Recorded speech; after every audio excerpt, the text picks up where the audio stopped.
Fashion is one big business. Your first impression of a person depends highly upon fashion, whether you like to admit it or not. Arianna Vastino started LeFash New York 13 years ago with one shirt. She wanted to be fashionable and functional for equestrians in the ring as well as on the streets. With a store located in Tewksbury, New Jersey, where she styles her clients, equestrian events, she brings her flair for fashion too. And now helping others believe in their dreams as a consultant, LeFash has blossomed into full success. Now, let's get to business.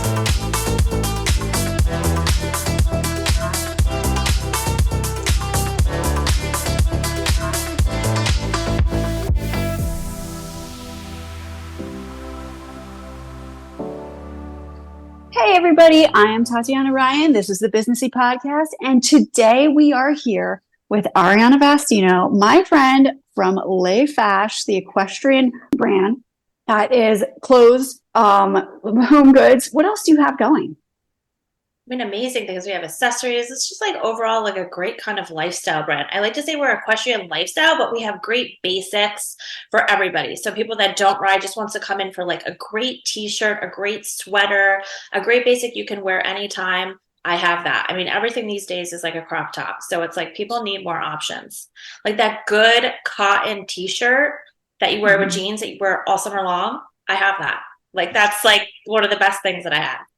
Well, that's one thing right now that a lot of people are getting into horses that have never been into horses before. Yeah. Yeah. I mean, it's, always kind of been a sport and a fashion moment. We see it's very prevalent in equestrian life, in equestrian fashion all the time that we see these, inspiration from high fashion. That was one of the reasons that I wanted to start a brand because, 13 years ago, we didn't have anything cool for riders to wear on the market. And I worked in the high fashion industry. I saw the women walking down Madison and Park Avenue in the city, wearing like the Gucci riding boots and, the Ralph Lauren, faux breeches. And I was like, why do we not have anything cool to wear? So I think people love the lifestyle. So they're like, well, hey, now I just need to get a horse. I have the outfit. So add that on. That's a great point, is that high fashion has always sort of pulled from equestrian riding.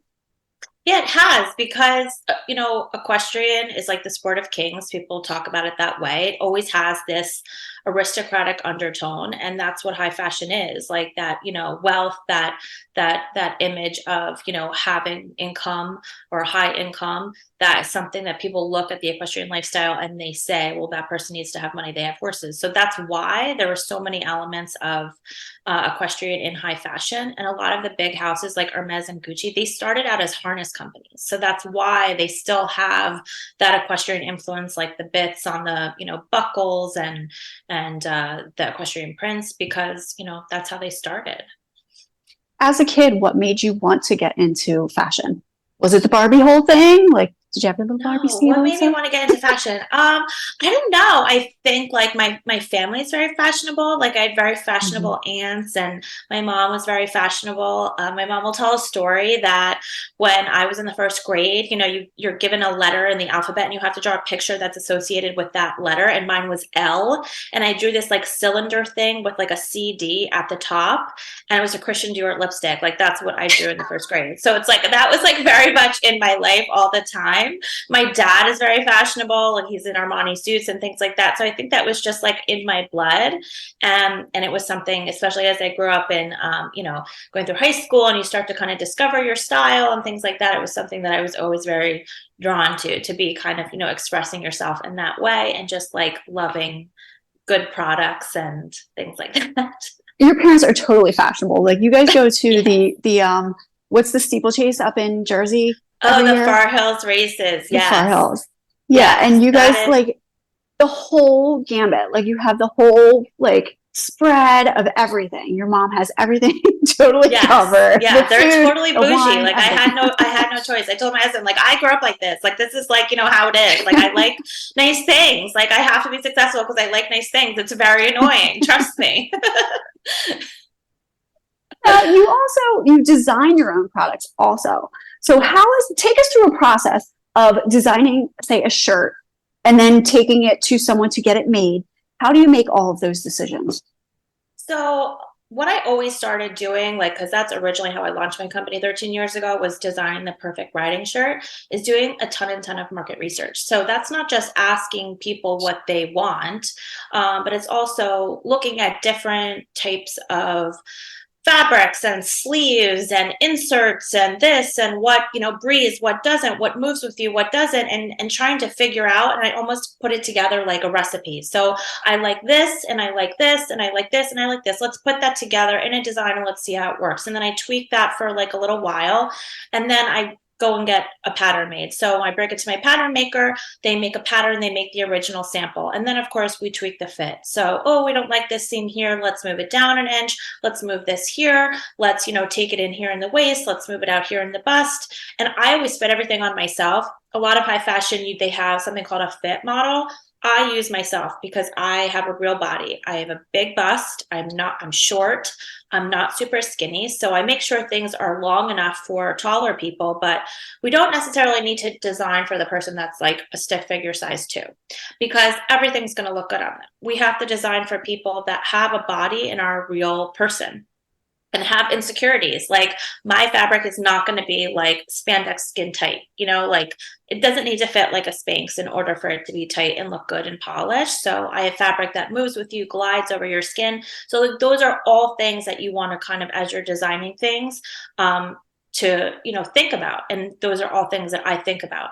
And then once I have a sample that I think is perfect, then I make a few of them and I give them to a variety of people I know in a variety of sizes. And I say, don't tell me anything you like, tell me everything you don't like.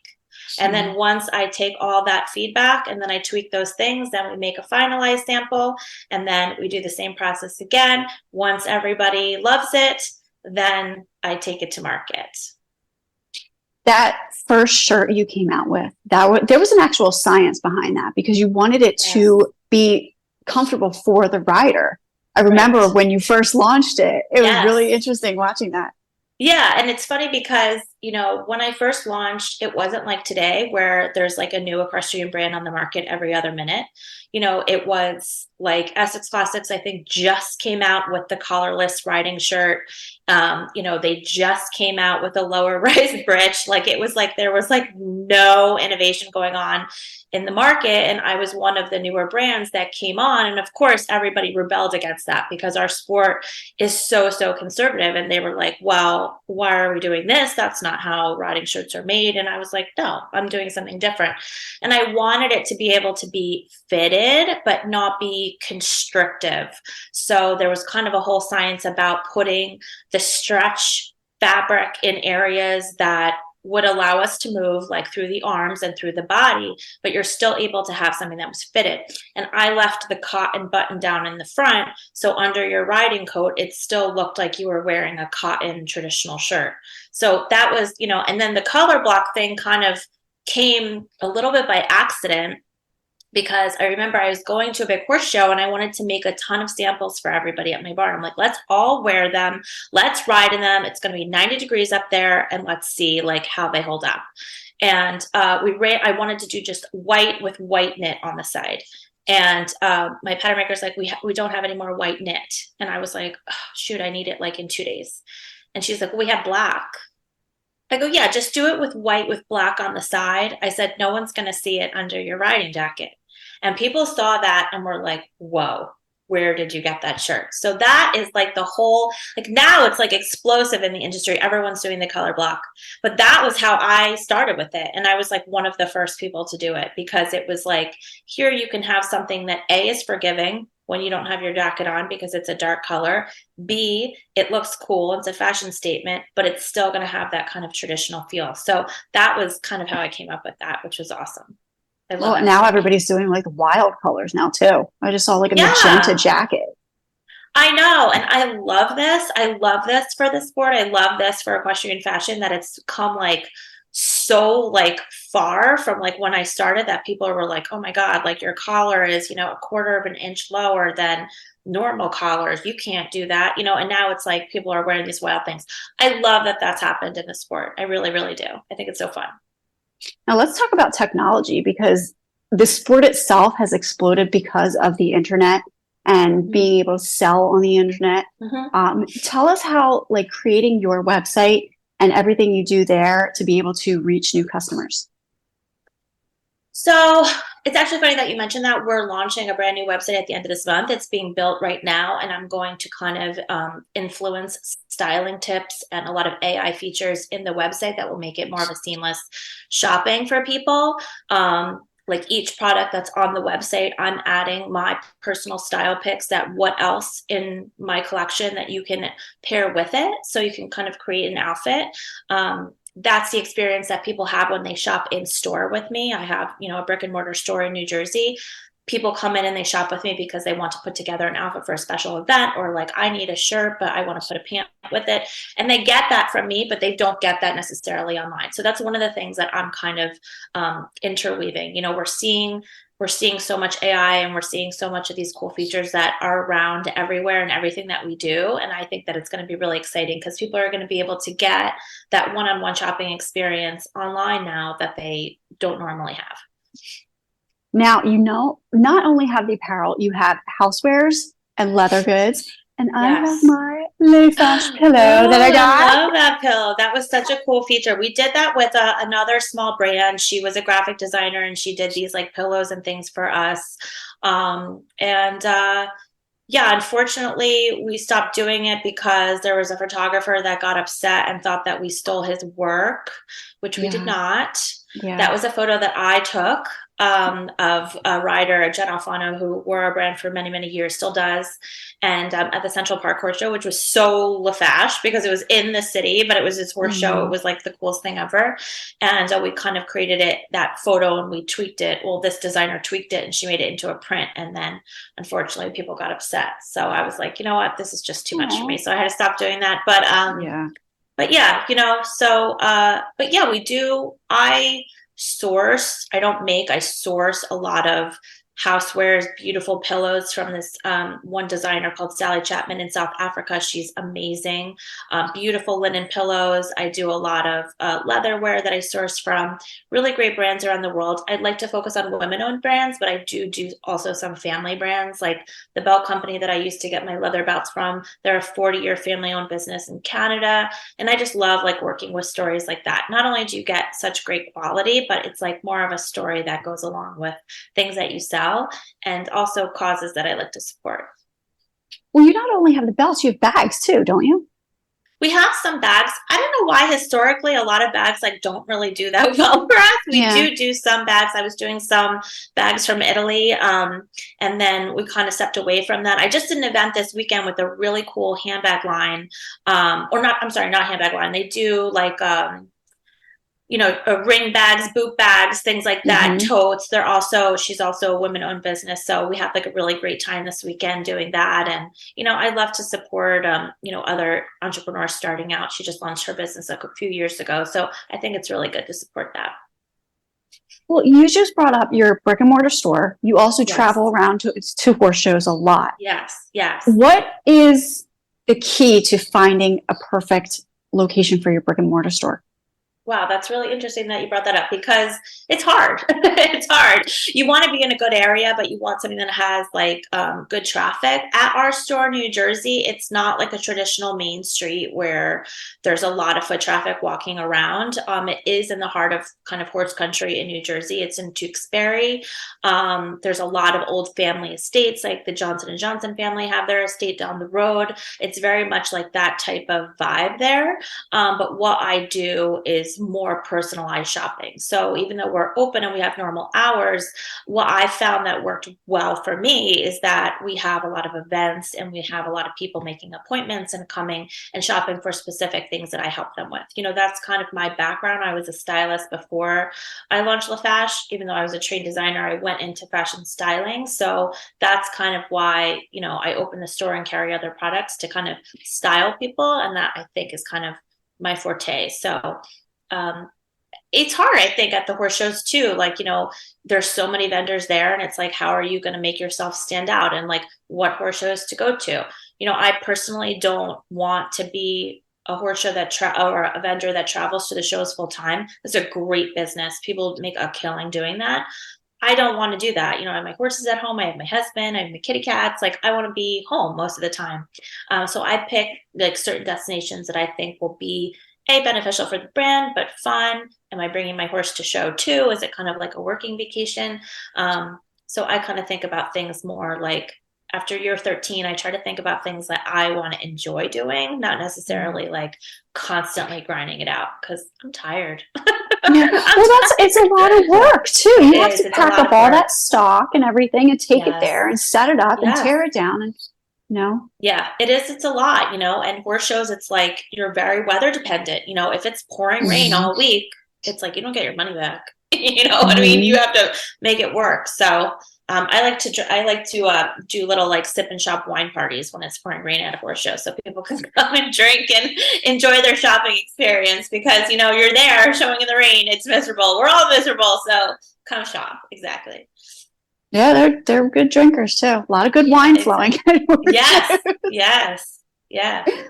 Now you're expanding also. Like you said, you do the personal styling, but you're also expanding into doing consultation.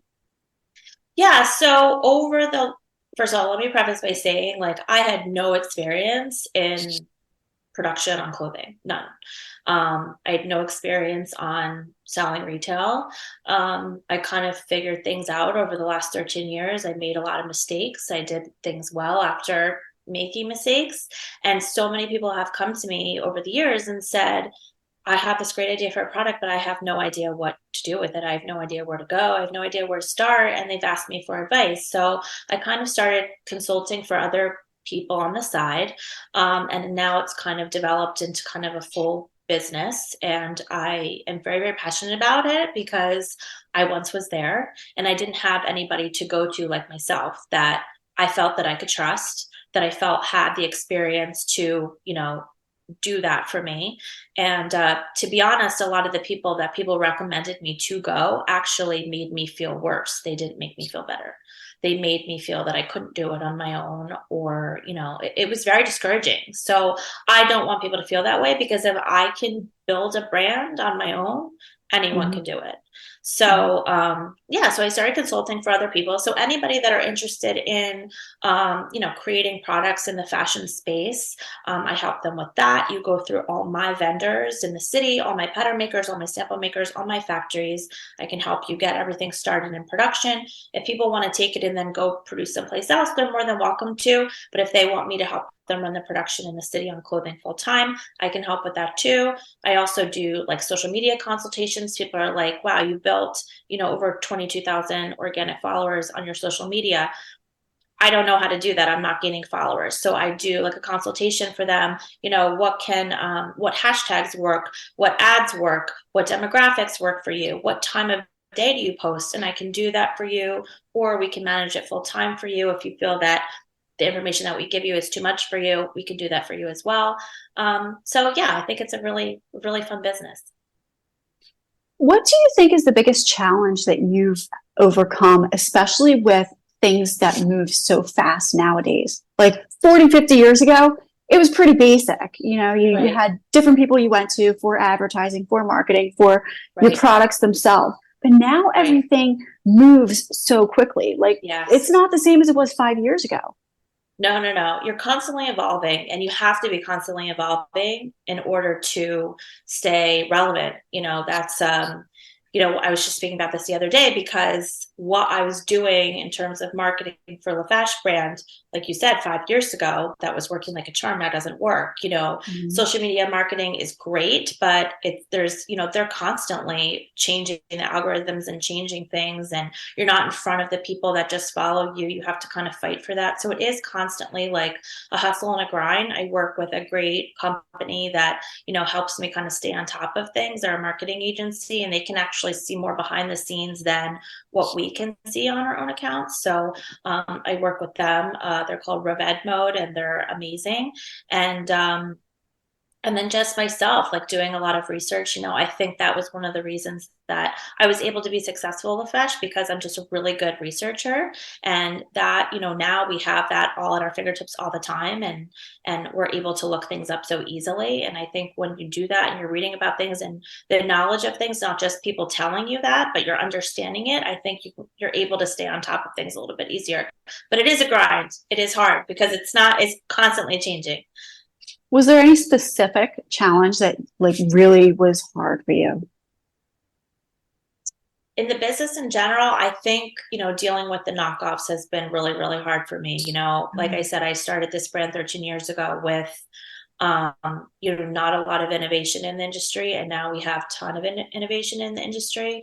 But unfortunately, as a fashion designer, you're not able to protect yourself. So I feel a struggle about developing new products and putting so much effort into doing that, because I do feel that I have no protection against my competitors from taking that idea and changing it just slightly and launching against me.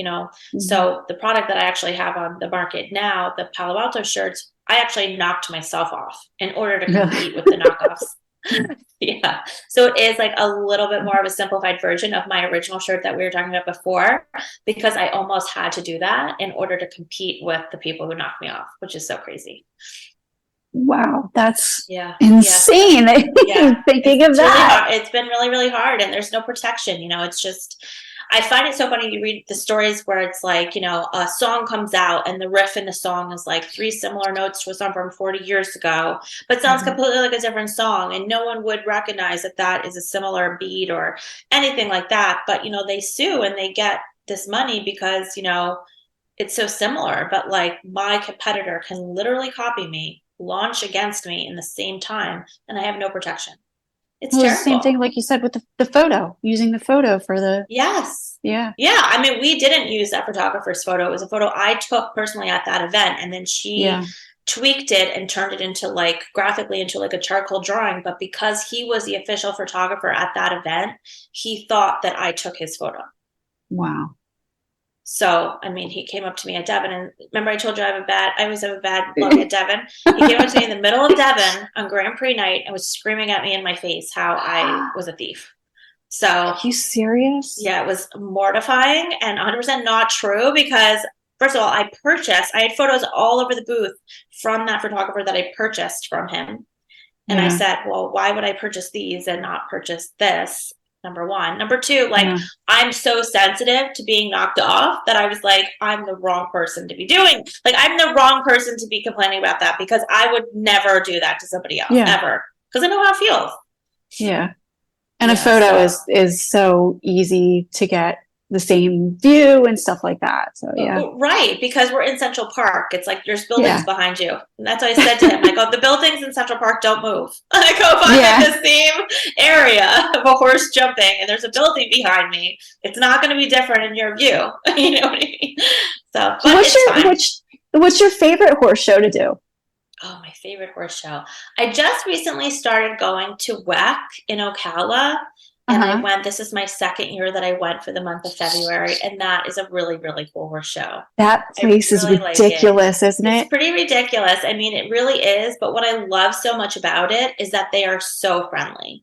The staff is so friendly to work with. A lot of times you go to these big shows and it's like the vendors are very much an afterthought, and, they're not the money makers, and, they kind of are just like, whatever. They are fabulous to work with. Christy, she's actually from this area. She oversees all the vendors there. Her staff is amazing. Anytime you need something, they're there for you. They're so accommodating, and it's just beautiful. I mean, you have a bike and you ride around and you go get a croissant, and it's like not horse show food. It's a very, very cool experience. And of course, I love the Hampton Classic. That is a great, great horse show. And they also are amazing to work with. Yeah, amazing to work with, amazing staff. It's so iconic and gorgeous there. Also not really a horse show in terms of horse show food. You can get real food. So those two are my top picks.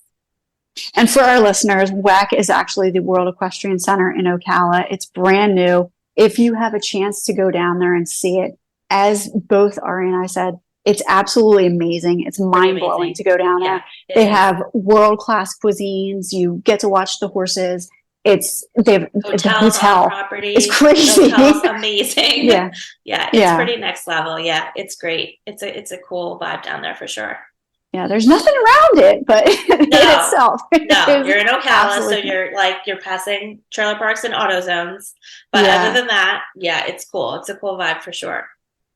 All right, Ari, where can everybody see you on social media, follow up with you, and also connect with you if they are interested in consulting? Sure. So consulting, you can find us at VastinoVentures.com or also Vastino_Ventures on Instagram. And LeFash, you can find us at LeFashNY.com. The new website is launching at the end of this month. And then, of course, on socials, we're LeFashNY.com on Instagram and then LeFash Inc. on Facebook. And of course, I will be linking all of these in the body of the description of the podcast. So everybody will be able to contact you very quickly, very easily. And thank you so much, Ari. Thanks so much for having me. No, I so appreciate you coming on and sharing your experience of launching this, like you just said, 13 years ago by yourself. You just took it and ran with it. And it's amazing now to see what it is now. Oh, thank you. You're so sweet. Thank you so much for having me. I'm so honored to be featured. And yes. I'm Tatiana Ryan. This is the Businessy Podcast. And this has been Arianna Vastino, founder of LeFash New York.